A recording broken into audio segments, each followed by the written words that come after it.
in the great Homeric tradition, will be playing songs and telling stories. Woo! We're here for that. And I'll start off by telling you the truth about me and Freddie Mercury. Right? You've got a pastor from the Church of Freddie Mercury right here. Wow. And a pastor of the Church of Freddie Mercury. Yes. Well, you may not like this story, but I'm going to put this more or less here, and it'll pick up a bit of both, is the idea. And I'm going to start off by playing the title song from my album Jukebox of Human Sorrow.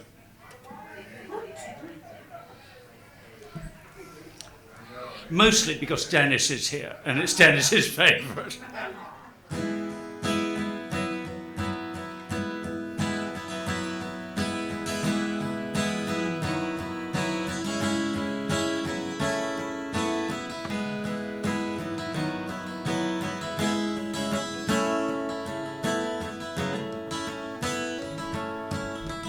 Now the sky, it has cried itself drying. The shadows draw long in your room as the summer surrenders to winter, leaving only the scent of perfume. They are not long, these days of wine and roses and soft summer lights that just swim in the air and carry over the lingering refrain of that sad melody that just sings out to me, and we fly. Oh, why? On wings we know we just follow. But there's always one more song in the jukebox of human sorrow.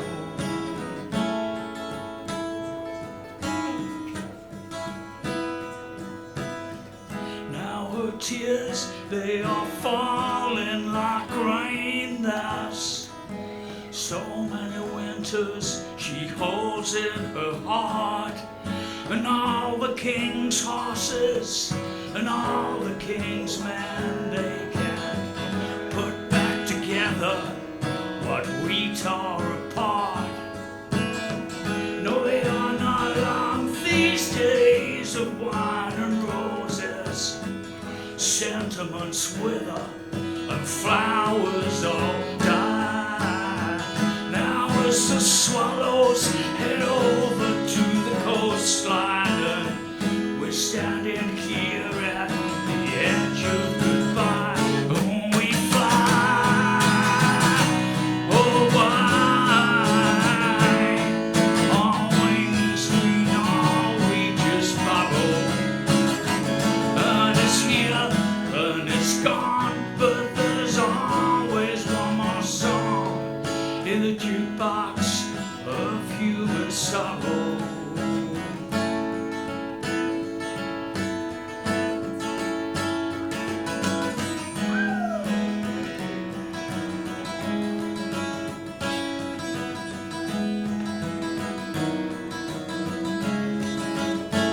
And we fly.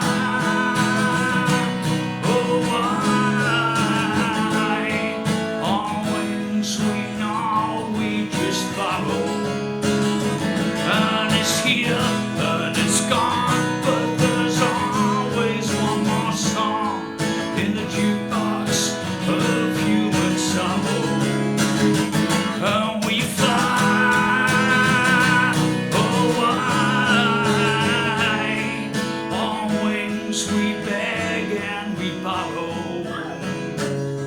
And it's here and it's gone, but there's always one more song in the jukebox of human sorrow.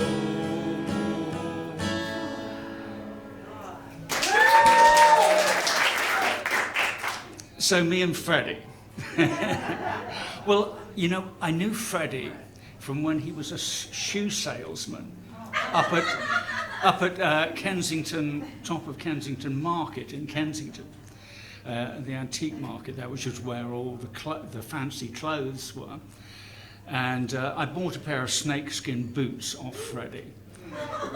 But we're fast forwarding now to 1978. And the spring of 78, and Queen are now playing Empire Pool Wembley. And we've spent the winter going through the winter of discontent, which you probably are not aware of, but in England it was just complete social chaos. All the unions were striking. There was garbage on the streets of London, and rats, you know, and the undertakers were on strike too, which didn't make very much difference because the ground was frozen solid. It was one of the coldest winters. They couldn't bury anyone anyway. They were just piling the bodies up. So in this Dante-esque world, you know, that punk came into, you know, we were touring. I think I was already on Island Records by then. But we were touring up and down the M1, you know, playing all these, about the only places then who would take punk acts, because they hated us. You know, I mean, it was like tribal warfare in London, because you know, there were the punks, there were the rockabillys, there were the skinheads, and you know, if they saw each other on the street, they'd go at it with chains and razors, and you know, it was like really a dangerous deal. Sometimes, you know, you'd be loading out the back after a gig, and you know, some rockabillys would drive by and they'd just squirt you with these squirt guns, and you think, well, that was the thin edge of the wedge. Until, you know, everything started to stick. They'd sprayed you with super glue, which was really a new thing then, you know. I mean, nobody knew, you know. So yeah, up and down the M1 with the vibrators. Now, nobody really knew what to do with punk in those days, because, you know, people say, oh, I was a punk fan from the get-go. Probably they're telling bumpers, because everybody kind of hated us, you know, except for at the Marquee Club and in London. But when you went out of London, you know, they'd just follow you around in the town. It was really kind of weird. But they were told by the music press that what you did to your punk heroes was you spat on them. That winter was very cold. Everybody had foul flus and great range.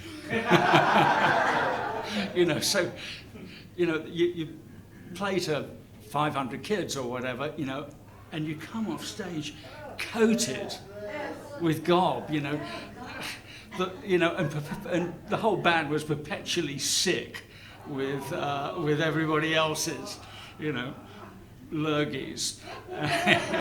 And you know, the worst was one in the ear, because you were never going to get that one out, you know. But you'd be going up to a C, you'd hit a greenie, and you'd slide up to a D.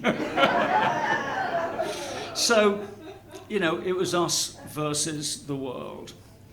And, you know, when I listen to Queen now, I think, wow, those are really great and intricate records. But at the time, compared to what we were doing, you know, Queen was symbolic of everything that was wrong with the music industry. You know, 64 fucking layers of vocals, you know, and tapes of on stage and everything. So when we saw Queen at Empire Pool Wembley, we had an idea. So we made these posters. Tonight, Empire Pool, Wembley, the automatics. And then at the bottom, special guest Queen. Could you pass me the water? And so we had our guy,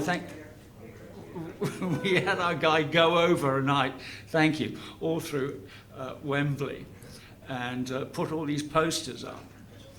Meanwhile, we got a flatbed truck, and at the back of it we attached a generator. Next, we nailed our equipment to the truck. And when all the audience was coming out from Wembley at the end of the Queen concert, we rolled up in our truck playing, When the Tanks Roll Over Poland again. We actually got through about 3 numbers before the constabulary arrived. And we were cautioned and told not to show our faces in that town again. But the Evening Standard reviewer had caught the whole thing, and in his review the next day, he wrote about the bloated, overworked Queen concert, and how boring it was. And then in the car park, there was this vision of excitement, and it really laid it on, and that was a big win for us. But that's not the end of the story, because 25 years later, I'm in Los Angeles, and I meet this guy, and we get talking. He's obviously been in the music industry, and he said, "Well, I was Queen's roadie for 12 years or something." And I said, "Well, then I have a confession to make." And I told him, and he told him the story I just told you, and he said, "You know what? Freddie was fucking apoplectic." So, sorry about that, Freddie. But I like him now.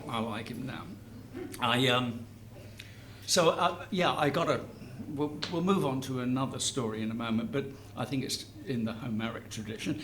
It is time for another song, and I'm going to play this one tonight because I just had a text about a few hours ago from some people at the record label wanting me to do an artist ID for the legacy chart, because apparently this one is going to go to #1 on the legacy chart tomorrow, which is when the charts come out in England. So and yeah, it's fun, and I wrote it for my wife, and I'm going to make a fair fist of doing it. It's actually quite complicated to do the little riff and all that, but anyway, we'll move this out a tad and go again.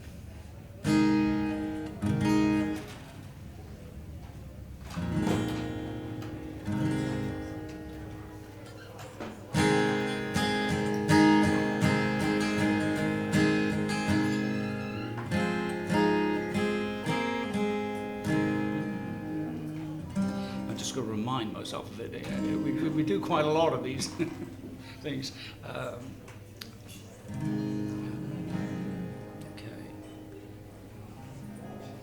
Actually, I'm going to do another one. I'll come back to that one. I'm going to do. This is a love song to a motorbike. It's called. It's called Bonneville 62.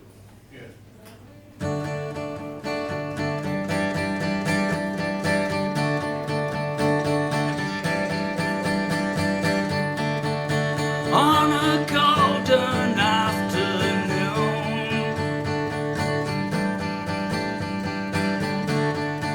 in an English country lane,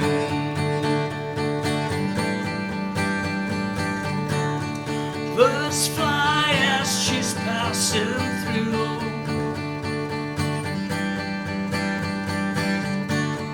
faster than a bullet train.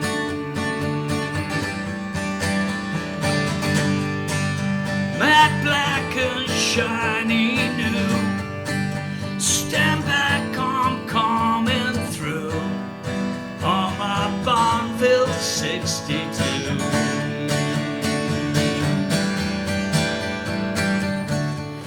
Feel her engines open up,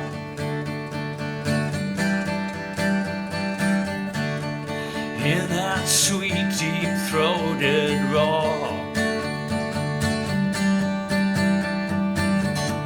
She always gives you what you need, and maybe then a little more.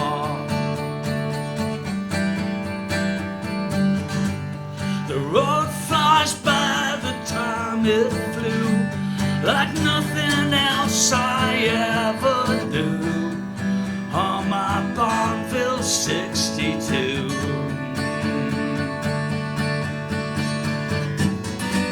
The years fly by,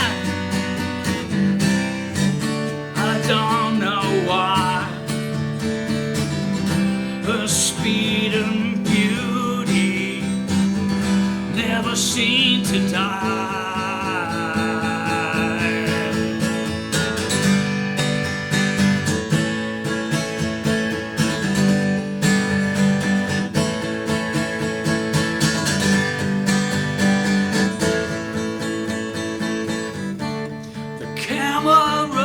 Across the street,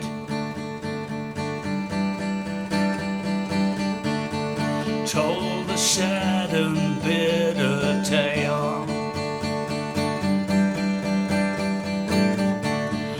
The bolt cutters did their work and chopped the chain from off the rail.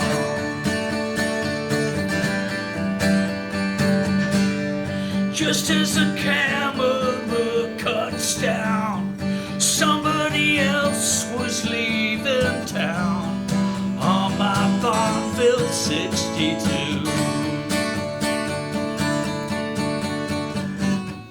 I still feel the ache here in my heart as I thumb the pages of the motor mart. Matte black and shiny new, stand back, I'm coming through on my Bonneville 62.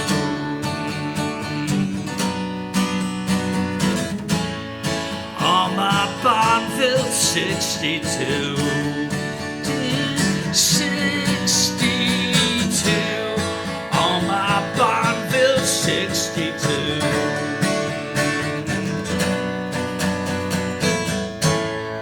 On my Bonneville 62.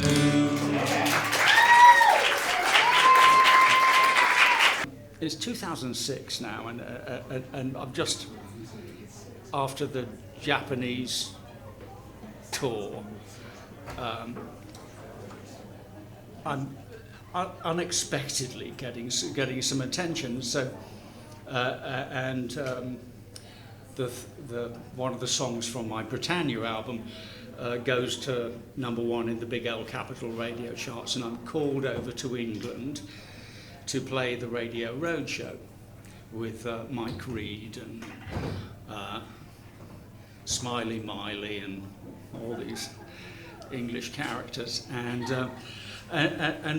you know what the Radio Roadshow is? It's this truck. You know, it's like a sort of a mobile deal, but it opens up into a stage, and everything's set. The PA's there, the whole thing. So you pull up on the.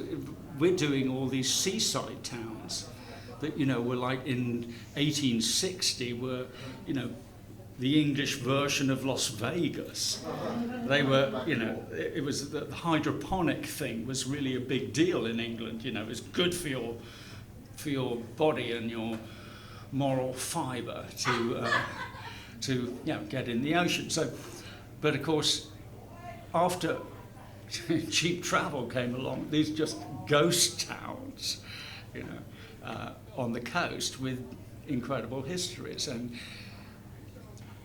they were quite a lot of. I think we started off at Yarmouth, and we were staying. You know, I'd flown out from Los Angeles, arrived in Boston.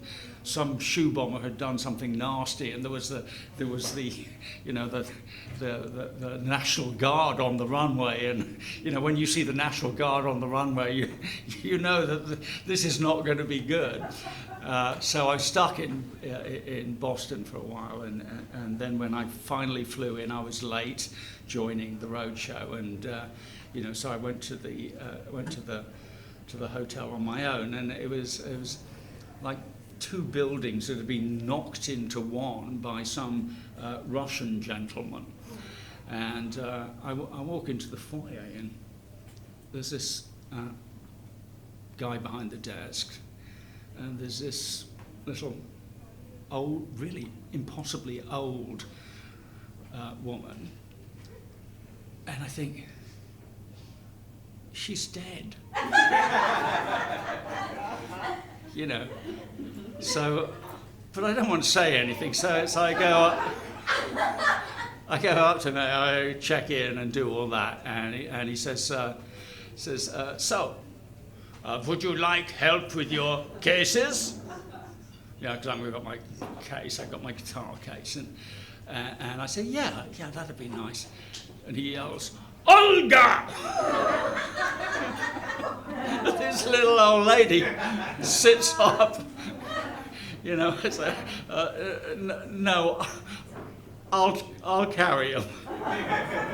So, you know, off we set through, you know, up this elevator, through the floor, up the stairs, and then on the same floor, you go down the stairs, around the corner, and up another elevator. It's just this labyrinth of, you know, buildings that have not been made sense out of, being knocked together. And finally we get to this room, and, you know, my first, he says, oh, this view is great. And I say, yeah, but I can't really stay here. And he says, why not? I said, well, there's a dead rat, you know, and there's just this stink. I mean, probably been poisoning rats or something, but it was just like it was just knock you over when you walked in the room. So he looks at me rather suspiciously, and off we set through the bowels of the building again, down up the stairs, down the elevator, up the stairs. You know, until eventually he takes me to this room by the elevator, which is some sort of, you know, wheezing Victorian thing that shudders to a you know, but at this point I know I'm on thin ice if I don't like this room. So I say, okay, Boris, this is fine. And he looks at me and he says, this hotel rock and roll. Hotel Gay Boy is down road. Anyway, that became like the you know, one of those catchphrases on that particular tour was Hotel Gay Boy is down road. So let's see if I can actually remember my record that's going to #1 tomorrow. Okay, I think I've got it now.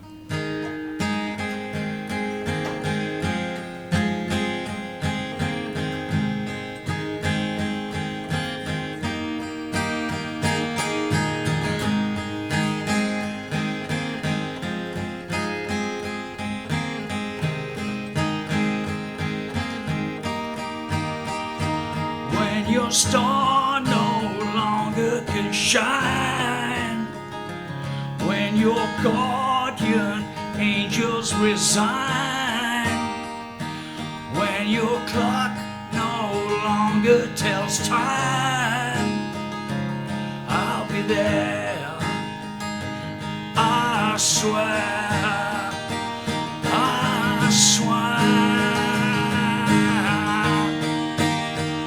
And when the rockets that light up the skies bring a silent tear to your eye, and you can't exactly say why, I'll be there, I swear, I swear.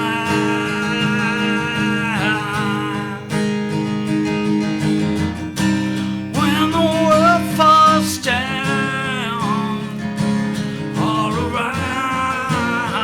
your head,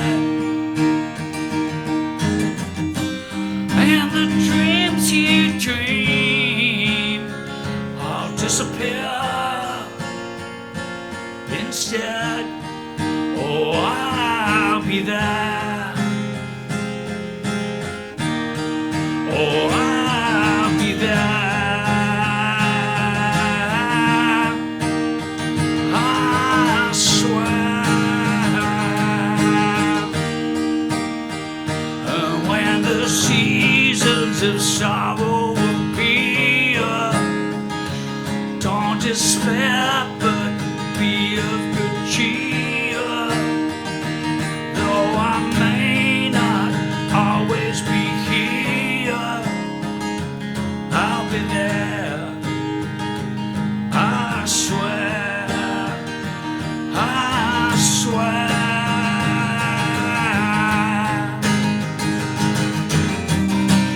When the world falls down all around your head,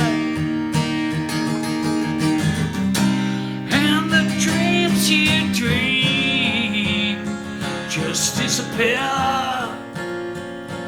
instead, oh, I'll be there, I'll be there,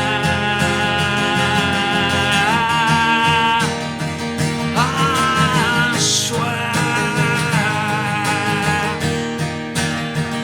I swear, I swear.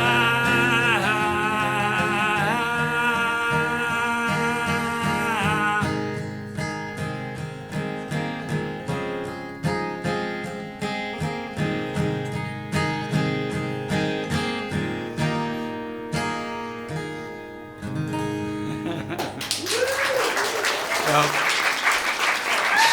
so just don't tell it. I'm not allowed to tell anybody. So don't tell anybody else. I think I probably push my luck. You did great. I loved it. Okay, you want one more quick story? One more quick song. Okay, so London 1977. You got your hat on, right? Okay, you got the London hat. London 1977. It's you know, the Dockland. You know, the Luftwaffe has rearranged Dockland, and there's not one brick standing on another. And you know, for like miles. My grandpa was harbour master at Tilbury during the war. You know, so I knew what it had looked like. But you know, the city council had knocked it all down, and they were about to build what Docklands is today. But in those days, it was super, super rough. And we arrive in Dockland, and it's just a bomb site. But there's the gig. You know, this pub, which is the only building standing in a square mile. So we go in, and it's just really, you know, I mean, as soon as you go in, the hairs on the back of your neck stand up. And, you know that something is really wrong. So, you know, we get in there, and they're sullen and hostile. The staff are not, of course, like our dear friends here. But so we ask where the dressing room is, and we're shown into the men's convenience, which is under about an inch of overflowed water.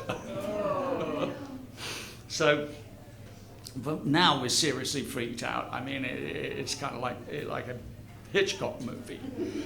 And so we set up on stage, and we go out, and you know, and I find a phone box, and because in those days nobody had cell phones. It was 1977 or something, and so I call Dick James, and I say,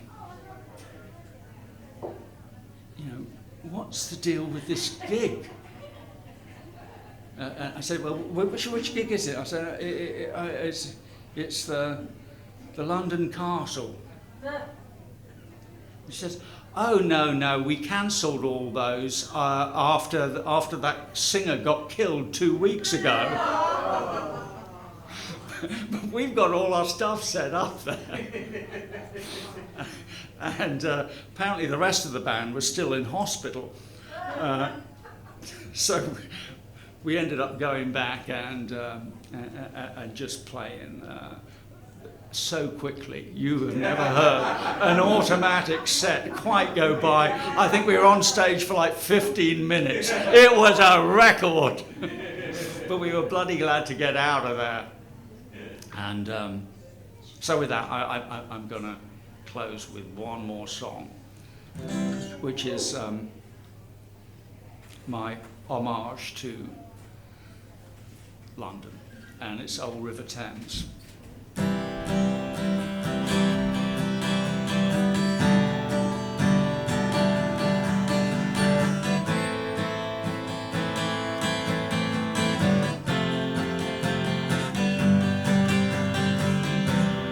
It keeps rolling through the night, through the faintest starlight,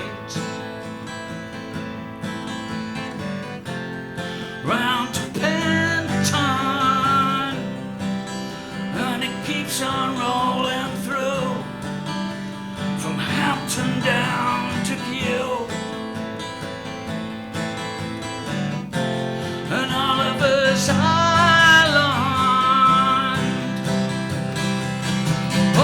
Thames, it keeps a rolling on through the shadow of a London town.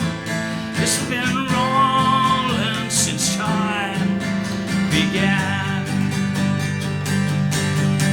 Past palaces and high-rise towers, through sleet and snow and summer showers, to Canvey Island.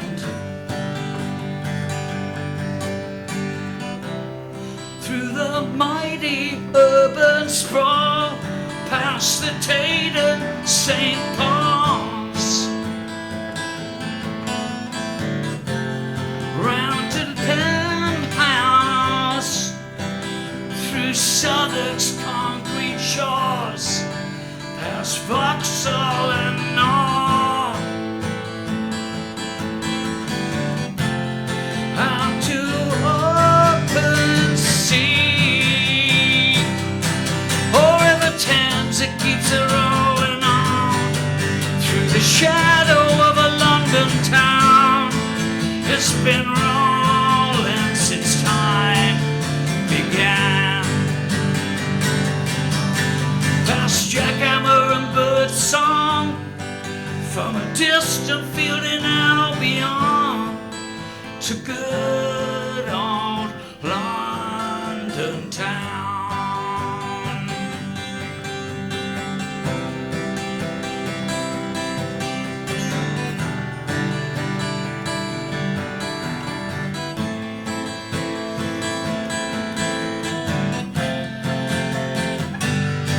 Oh, River Thames, it keeps a rolling on through the shadow of a London town. It's been rolling since time began. Past palaces and high-rise towers, through sleet and snow and summer showers, to Canvey Island.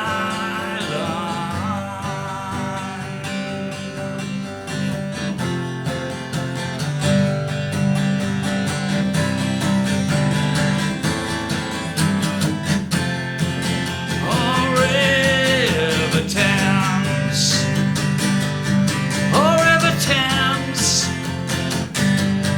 oh, River Thames, oh, River Thames, oh, River Thames.